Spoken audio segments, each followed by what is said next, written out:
बृहस्पतिवार की दूसरी कथा। एक दिवस इंद्र बड़े अहंकार से अपने सिंहासन पर बैठा था और बहुत से देवता, ऋषि, गंधर्व, किन्नर आदि सभा में उपस्थित थे।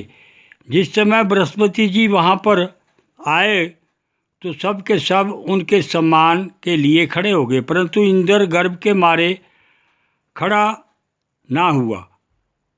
यद्यपि यह सदैव उनका आदर किया करता था, बृहस्पति जी अपना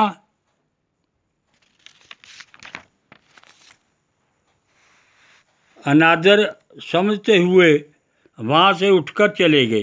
तब इंद्र को बड़ा शोक हुआ कि देखो, मैंने गुरुजी का अनादर कर दिया, मुझसे बड़ी भारी भूल हो गई। गुरुजी के आशीर्वाद से ही मुझको यह वैभव मिला है। उनके क्रोध से यह सब नष्ट हो जाएगा, इसलिए उनके पास जाकर उनसे क्षमा मांगनी चाहिए, जिससे उनका क्रोध शांत हो जाए और मेरा कल्याण होवे। ऐसा विचार कर इंद्र उसी के स्थान पर गया। जब बृहस्पति जी ने अपने योग बल से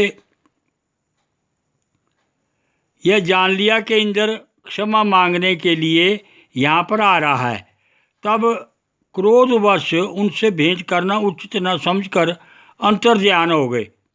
जब इंद्र ने बृहस्पति जी को घर पर ना देखा तब निराश होकर लौट आए। जब दैत्यों के राजा वृषवर्षा को यह समाचार विदित हुआ कि उसने अपने गुरु शुक्राचार्य की आज्ञा से इंद्रपुरी को चारों तरफ से घेर लिया और गुरु की कृपा ना होने के कारण देवता हारने व मार खाने लगे, तब उन्होंने ब्रह्मा जी को विनयपूर्वक सब वृत्तांत सुनाया और कहा कि महाराज, दैत्यों से किसी प्रकार बचाइए। तब ब्रह्मा जी कहने लगे कि तुमने बड़ा अपराध किया है, जो गुरुदेव को क्रोधित कर दिया।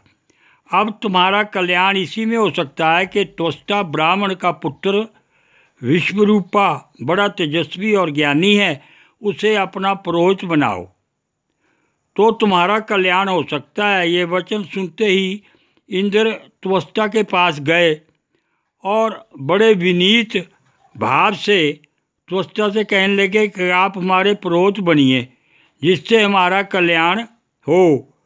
तब त्वष्टा ने उत्तर दिया कि पुरोहित बनने से तपोबल घट जाता है, परंतु तुम बहुत विनती करते हो, इसलिए मेरा पुत्र विश्वरूपा पुरोहित बनकर तुम्हारी रक्षा करेगा। विश्वरूपा ने पिता की आज्ञा से पुरोहित बनकर ऐसा यत्न किया कि हरि इच्छा से इंद्र वृषवर्मा को युद्ध में जीतकर अपने इंद्रास्त्र पर स्थित हुआ। विश्वरूपा के 3 मुख थे। एक मुख से वह सोमपल्ली लता का रस निकालकर पीते थे, दूसरे मुख से वह मदिरा पीते और तीसरे मुख से अन्न आदि भोजन करते। इंद्र ने कुछ दिनों उपरांत कहा कि मैं आपकी कृपा से यज्ञ करना चाहता हूँ। जब विश्वरूपा की आज्ञानुसार यज्ञ प्रारंभ हो गया, तब एक दैत्य ने विश्वरूपा से कहा कि तुम्हारी माता दैत्य की कन्या है, इस कारण हमारे कल्याण के निमित्त एक आहुति दैत्यों के नाम पर भी दे दिया करो तो अति उत्तम बात है। विश्वरूपा उस दैत्य का कहना मानकर आहुति देते समय दैत्य का नाम भी धीरे से लेने लगा। इस कारण यज्ञ करने से देवताओं का तेज नहीं बढ़ा। इंद्र ने यह वृत्तांत जानते ही क्रोध होकर विश्वरूपा के 3 सर काट डाले। मद्यपान करने वाले से भंवरा, सोमपल्ली पीने वाले से कबूतर और अन्य खाने से तितर बन गया।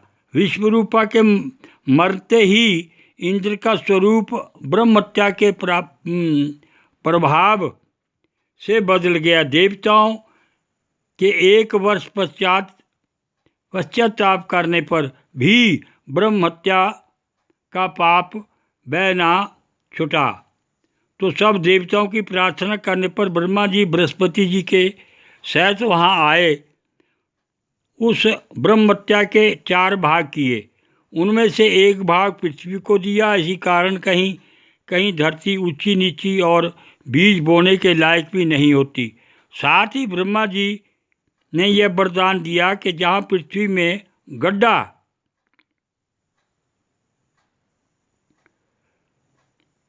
होगा कुछ समय पाकर स्वयं भर जाएगा। दूसरा वृक्षों को दिया जिससे उनमें से गोंद बनकर बहता है। इस कारण गूगल के अतिरिक्त सब गोंद अशुद्ध समझे जाते हैं। वृक्षों को यह वरदान दिया कि ऊपर से सूख जाने पर जड़ फिर फूट जाती है। तीसरा भाग स्त्रियों को दिया।